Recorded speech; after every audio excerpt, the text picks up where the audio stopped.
kerja ni bagi saya mencabar. Kalau orang tak cakap mencabar, apa yang orang tengok, duduk je kan. Depend on story. Kalau story tu bercakap memang kamera tak moving, kita duduk lah. Tapi kalau cerita action, especially macam cerita epic, moving camera semua, bagi saya sangat mencabar kerja ni. Sangat mencabar. Sangat mencabar. Apa antara kenangan hak abang biasa tinggal? Yang ini apa? Lubang tu anak panah. Anak panah baru masa tangan original gangster. Original gangster.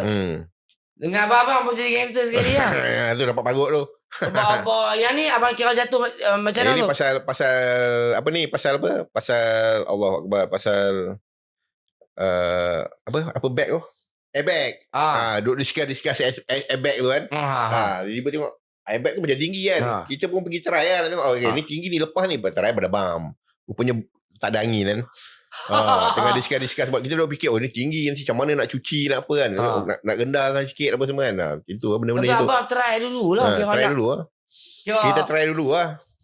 Sebelum lagi try, kita try dulu kan. Baru kita tahu ni boleh. Supaya kita nak bagi keyakinan kepada orang yang nak buat benda tu. Okey boleh, kita boleh buat kan.